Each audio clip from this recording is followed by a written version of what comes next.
welcome to Entrepreneur State of Mind. I'm your host, Dr. Dale Caldwell, with Kelly Brozyna, a friend and the head of the SBDC for New Jersey. Kelly, welcome. Thank you for having me. I appreciate being here. As always, I like to hear people's backgrounds, where they grew up, where they go to high school, college. So where did you grow up? So I grew up in New Hampshire, and but I traveled all over the place. So lived in New Hampshire, lived in Texas, lived in Mississippi, lived in Florida a couple times. So mostly East Coast, but down south a lot of part of my career. Interesting, interesting. And so small business development centers. Tell the audience, what is a small business development center? So the SBDC is a public-private partnership. We get federal funds from SBA, but we also get private funds from states, universities, as well as communities, in some cases businesses even put funds into our program. Wonderful. So it's no-cost consulting and low-cost, no-cost training programs. And obviously during COVID right now, most of our webinars are all at no cost, you know, trying to help people out, you know, through the pandemic, everything. But yeah, every state has an SBDC, which is a beautiful thing that people can access this amazing resource any place they live.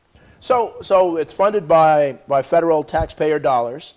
So I think it's one of the best investments that taxpayers are making because, and especially for you entrepreneurs out there, we have thousands of entrepreneurs who watch this show. This is a resource that's near you that you can really ask just about any. Are there any out of bounds questions? Can an entrepreneur ask? You may not have all the answers, but they can ask pretty much anything, right? They can ask anything, and typically what we get is most people want capital. They need funding for their businesses. But the nice thing is once they come into our office, we can sit down with them holistically, look at their business, and realize, well, maybe they need marketing help or website help or e-commerce right now where everything is about selling online with people doing virtual and trying to get a hybrid business of both virtual as well as physical brick and mortar space. So there's a lot of other things that we can help with other than capital, which of course I don't put any of that aside that capital is not important for businesses, but we can help with all types of business questions. The one thing that we don't do is we don't do it for you. We actually guide you, we mentor you, we advise you along the pathway to success. So financials will help you in perhaps say, you may consider this or look at this. We have CPAs, we have attorneys that do pro bono work for us, we have experts in the field. And the unique thing about the SBDC is we bring community members to serve community members. We truly want to make sure we have veterans to serve veterans. We have, we mirror our clients. So we want to make sure that trust is built automatically within it as long as we bring some community members into our programming. Wonderful. Well, I always love that adage, you know, give a person a fish, you feed them for a day, you give them, you know, you teach them to fish, you feed them for a lifetime. I take it the next step, if you help them develop a fishing business, you help the community. That's right. So, and that's kind of what the SBDC does, which is why I think it's such a great investment of taxpayer dollars. And so let's go back to your background. Now you've worked with SBDCs around the country. Where have you been within the SBDC world? So I was down in South Texas, and I actually started my career in South Texas, south of Corpus Christi.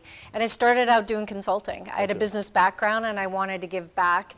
And was this your own consulting firm, or was this no, part actually of the working for the SBDC. So really, so you started, okay, good. Yeah, good. And so it was really great because it was a small town, and I was giving back and got promoted pretty quickly to a center director. And then when we moved to Colorado, it was I found myself always trying to recreate an SBDC because it's such a perfect resource for people at no cost, but also bringing in all that expertise. So I always found myself just constantly migrating back to the SBDC world. So when I moved to Colorado, actually was pretty blessed with getting in as the associate state director and then 3 months promoted to the state director. Wonderful. And my career there was for 20 years till I moved to New Jersey to start my new career here in New Jersey. Now, when were you in Mississippi? You said you were in Mississippi. Yeah, so I was in Mississippi in the late 90s. Okay. Yeah. So talk to me about the regional differences of entrepreneurs. Are there regional differences, or, you know,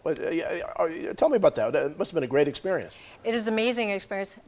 So every community is different. Right, One size doesn't fit all type of thing. And it's interesting because I'll tour multiple states because I used to review SBDC programs as well, and everybody's like, but we're so unique here, we're so different, and the reality is every community is different, which makes it really important to make sure we bring those local expertise to do the consulting and the mentoring and the training programs that are there. Rural and urban, much different needs that they have. I will say that majority of the people will come in and they still need the same basic needs of access to capital, e-commerce, cybersecurity. That is overwhelming what everybody tends to need right now, especially during COVID, but how you deploy that is different. So when we customize for each business. It's not, a template that everybody has to go by. We'll listen to the needs of that business and create something special just for them.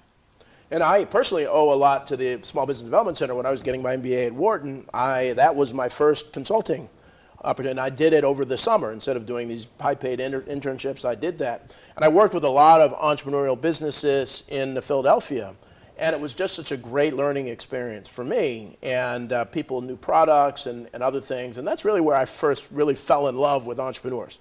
To really realize that they're the backbone of this country. But unfortunately, other than SBDC, government doesn't seem to really recognize how important entrepreneurs are to every aspect of life. And so as you grow this entrepreneur, we'll talk about New Jersey, the uniqueness of New Jersey. But what stage do the businesses have to be? If I've started a business and I just have a basic idea, but I haven't made a single sale, can I come to you? Absolutely. Okay. I mean, you can have an idea, you can have a full-blown business plan. Wow. Whatever stage you're at, we can assist you along the way. There may be some training programs that are really great for you to attend before you actually sit down with a consultant. But the reality is if you have an idea, we can help you. And we want to help that idea flourish to a successful business. And if that business succeeds, that community succeeds. The more the lack of empty spaces in downtown areas and vacancies, and right now, there's a lot of need to fill those vacancies. And so we want to be there to help the businesses to find the right spot that's going to work for them. And arguably, there's never been a time when small business development centers are more important. Coming out of the pandemic, so many small businesses have been devastated by this and don't know what to do. And some of them have gone out of business. Some are hanging on by a thread, and this new COVID variant may kill them. So really trying to access the small business development centers is so important. So the SBDCs tend to be needed more during downtimes than, not to say that we're not needed at all times, but during a pandemic and during disasters, we're the ones that are able to, we're not the be-all, end-all, don't get me wrong, but we can pivot very, very quickly. When the pandemic hit New Jersey in when it started really hitting March of 2020, we actually transitioned within 3 days to 100% virtual. Oh, 3 wow. days. Wow. I mean, that's almost amazing. Unheard of when you talk about government and quasi-government. So we are still now doing virtual, but we're going into the hybrid of some physical, some virtual consulting. And again, it's a comfort level of the business, whatever they feel the most comfortable with. But, we shifted all of our priorities right at the very beginning, and I like to say back to basics, to really focus on helping businesses to stay in business. It was more important, you can always talk about recruiting the really flashy, sexy business, the big companies to come. The reality is we want to make sure the businesses that are in our backyard can flourish and can grow. We want to be that fertilizer to help that business to flourish. Well, one of the things that, I love technology businesses, I love innovation, I love that stuff, but I think people ignore the average businesses. The brick and mortar, the basic businesses, the restaurants, the barber shops, and those things are really the backbone of the economy. There's a lot of focus on these high-tech, sexy companies, and I like the fact that you're there for all companies and to really work with them. So now, as we're dealing with this now, what are some of the challenges that you're seeing? What are some of the consulting services that people are needing in particular right now? So as I mentioned, the e-commerce side of Yeah. things. So we do everything by data. We don't sort of fly by the seat of our pants. We do research, we ask, we question, and we try to stay proactive versus being reactive. Right. So we've done a series of surveys, right? The beginning of COVID, smack dab in the middle, and we just completed one in June, July timeframe. The same three things keep coming up: e-commerce, cybersecurity, and access to capital. So how we have reacted to that is we have brought specific experts. So we're doing webinars, we're doing training, we're also doing one-on-one consulting in those three key areas. Wow. Now we help all areas: marketing, website development, all of those things as well. But those seem to be what sort of is bubbling to the surface Right, of continuing to be needed. Helping those businesses that were brick and mortar, the restaurant industry, the service industry, even medical industry, really have been struggling during COVID and all of this, and really trying to help them to continue to be hybrid. If you are brick and mortar and you didn't have some sort of online presence, you may be out of business. Right, exactly. And moving into the future, you know, who knows what the new norm is going to be. So we really would like to help those businesses to continue keeping that hybrid, part brick and mortar, part online presence. And so we will continue to bring on experts that will help in those areas. Capital being a huge thing, right? I mean, you have the EIDL loans, the PPP loans, and in NJEDA with all of their specialty grants that are coming out. We're helping with all of those applications as well. Now keep in mind that that small dollar amount, you know, $5,000, $10,000 might not be all that a business needs. We want to help those businesses with plan B, C, and D. Right. You know, maybe the $5,000 disaster grant for IDA that just came through is not going to be enough to help the businesses to recover. So think about a 7A loan or a 504 or some of those other loans that are there. We want to help you, and again, to be proactive of what your needs of the business is going to be. So don't think just because it's a grant and it's free money, but it's small dollar amounts, you might need more. So we want to make sure that we're positioning all businesses to be successful for the future. Wonderful, and it's an alphabet soup of programs. I mean, I don't know how so many small folks are just barely, they're focusing 80 hours a week on their business. Now they got to understand paperwork and other things. And so one of the things I've learned with the NJEDA is that so many people they can't find the documents they need to apply for this stuff. Right. And so I know, so SBDC will help them with that, those kinds of things. The other thing too is what we found out, especially with the NJEDA financing, and they have a ton of programs that are there. They have the grant funds, but they also have the microloan programs and all the other programs that they have as well. One of the things that we're finding is that not all businesses were registered properly with New Jersey. And if you're not registered properly, you're not going to be eligible for any of these funding. So we want to make sure, again, we catch you early because it's a very, very small window for application to get into some of these opportunities. We want to make sure that we catch it early so that you're not prohibited from accessing these funds.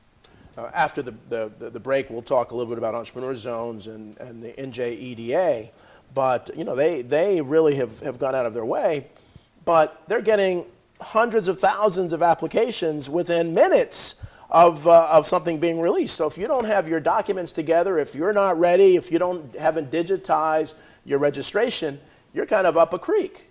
And so that's why it's really essential to have someone help you with that. It is, and timing is everything. So if you stay involved with the SBDC, we actually post due dates and we post deadlines. Oh, wow. We put Okay, everything. good. We have an e-newsletter that goes out.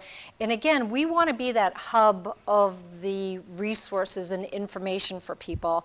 Whether you use our services or not, you can still get our e-newsletter. It's great information. We talk about even the forgiveness part of the EIDL loans and the PPPs and all of this that came out. It's a delicate dance that everybody has to go through in order to make sure timing is right, paperwork is right, and you have the knowledge of what is available to you. Yeah. So again, resources and knowledge and information is really key, especially for these businesses that may be still in that struggling side of the equation with COVID. And again, we want to be there to help them to make it through all of this troubling time. Well, Kelly, this is great information, and time goes by so quickly. We're going to take a mid-show break. We're going to take a commercial break, and we're going to come back and continue this conversation and begin to talk about entrepreneur zones. We'll see you back.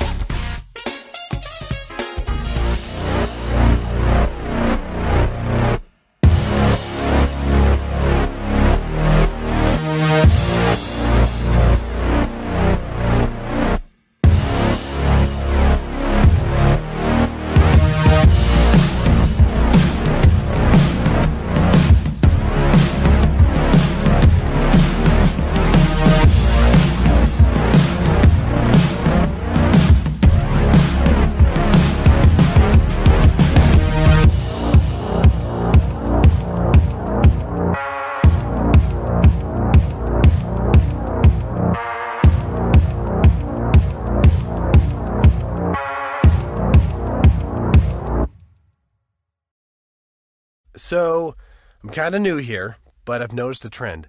My human does this funny thing where she goes around and gets all my toys, and then she hides them in that basket by the door.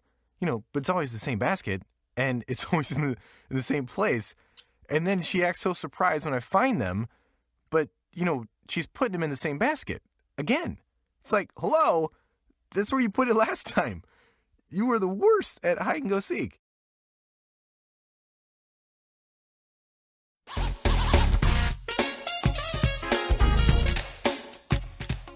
Welcome back to Entrepreneur State of Mind. I'm your host, Dr. Dale Caldwell. Kelly Brozyna is here, the CEO of the Small Business Development Centers of New Jersey, and we have viewers from New York and Pennsylvania, and so we encourage you to talk to your state SBDC going forward. And so Kelly and I have an opportunity to work on a program that I think I've mentioned in some of the other shows about entrepreneur zones. And so people are familiar with opportunity zones, which provide tax breaks for real estate investments in economically challenged areas. And so it kind of came up with the idea to say, hey, well, that's great, but what about the individual entrepreneurs? And why don't we create entrepreneur zones where they get special focus? We create an ecosystem where they can support each other. And Kelly's part of the committee. We have all sorts of high-powered folks on this, and we have monthly meetings. And just want to thank you for being part of the committee. I have the opportunity of chairing the committee. But SBDC is so key to that because as we do these entrepreneur zones around the country, we need to really align with the small business development centers everywhere. So as you've been part of this, share some of your thoughts about this entrepreneur zone idea. So I think it's an amazing opportunity for small businesses because if we look at helping businesses in their backyards grow, and within those communities to offer whatever it's going to look, taste, and feel at the end of it, but offer some sort of incentives for community members to grow businesses within their communities. Right. It's kind of like thinking about doing the community gardens. If you think about that, that's a good analogy. I like using sort of graphics of gardening and nurturing what's in your backyard and helping them grow. They're going to build a deeper foundation, a deeper root system than recruiting businesses to come in. Exactly. So I'm so excited about the Entrepreneur Zone project because it's another way of getting community members to serve other communities, and they know what they need in their backyard. Exactly. They knew the type of businesses that should be there and what's going to attract and basically work. So I'm really thrilled to be part of the committee. Well, we're so lucky, and that's how we met, through the committee, and just so lucky to have you. And everybody talks about top down and bottom up, and I kind of reject this bottom up. I call it people up. And so this is kind of the people up approach. And so I think you're seeing more and more things around society where communities are taking leadership. And I always say that so often we're taught or influenced by TV and other things to look at the leaders in Washington when the real leaders are you folks. It's everybody. And I think the more we really realize we can take control of our own community, and we can, with resources like Small Business Development Center and others, we can start to transform not just America, but the world. And I really think Entrepreneur Zones is a way to really get that. And the other piece, and I'll ask you, how do you, because the entrepreneurship is so much more than just making money, so much more than just hiring. It's a mindset. It's making people feel productive. It's emotional support. I mean, talk to me about some of the intangibles about the importance of entrepreneurship in America. So those are all really key, but really it's about building a community and making it a healthy community. Yeah. And so, you don't want, I'm not putting down any types of businesses, please don't, but you want the right businesses for the community, for your kids to grow up in. I mean, I grew up with a little 5 and dime, store that we would go and get the Swedish goldfish and all of that stuff. Right. We'd walk to it. I don't find very many of those anymore. And as a kid, it kept us out of trouble. Right, exactly. I'm like, we earned money either mowing lawns or doing whatever we needed to do, but we would actually go to buy the candy or buy little sweets or whatever. Those are the things that we need to be thinking about our kids. And what are the type of businesses that we want our kids to be proud of, to be able to access, to be able to go to. Movie theaters, things that keep kids entertained and busy. And I say our youth, right? And youth technically is up to 24 to 26 years old. Right. So how do we keep our youth engaged? But also, there's a study that was done of exposing kids to entrepreneurship. So if you expose them before they're at the age of, we'll just say, I think it was 12, that they truly could be an entrepreneur growing up. They understand the risk-taking. They understand going without. There's times that you might go without a paycheck to pay your people. Absolutely. If you're not exposed to that at a young age, you never truly will be an entrepreneur. And again, that's that risk taker of the site. So we want to be able to help these communities to create entrepreneurs, to build that root system, to help those communities stay healthy and productive. Well, one of the things I often say is that if every politician in America had to have made payroll, this would be a very different country. Sure. That people who are making policy don't seem to understand how hard it is. They assume people are making millions and they're mistreating their employees. But when you're an entrepreneur, employees are your lifeblood. So you have to treat them better than anybody else. And we don't really see that. And there's research now coming out. Now, I'm president of a number of school boards, and it used to be the public sector was way behind in salaries, but now actually public sector salaries are higher than private sector salaries. And so people don't realize, and unfortunately government's made it harder to be an entrepreneur than ever before. And so one of the things I want to do, especially at Fairleigh Dickinson and doing the show, is to really let the world know how important policies supporting entrepreneurship have to be. And again, SBDC can only do so much. You partner with other organizations, and who are some of the partners that SBDCs around the country partner with? So I like to say that we collaborate. Yeah. So we collaborate with chambers of commerce, higher education, nonprofits, other business organizations. So we partner with just about anybody who is in the same sort of arena as us of helping small businesses. And again, we try to collaborate. So if one organization might be doing something, we'll look at how can we enhance that or feed into it. It's not about territories and you can't do that because we do this. I'm all about saying, okay, if this is already in place, let's build on that. Let's build it, make it better, or transition it to something else. I would like to state, though, again, it's very sexy to bring these big companies in, and government especially loves to tout, oh, we recruited these big companies. Who do you think serves those big companies? It's all small businesses. They need coffee shops, they need restaurants, they need retail shops, they need service industries with healthcare and stuff. They're all small businesses that serve those larger businesses. And until government can understand that, it's going to be challenging for the small businesses. And when I say small, we're talking 25 or less employees. And our sweet spot with SBDC is really 10 or less employees. We are helping, I don't like using the word micro businesses because that's somehow demeaning, I think, a little bit to them. They truly are powerful businesses at 10 or less employees because they truly are helping the youth get jobs, the transitioning them, and everything should be a stepping stone. So higher education's another perfect example. I know you're with FTU.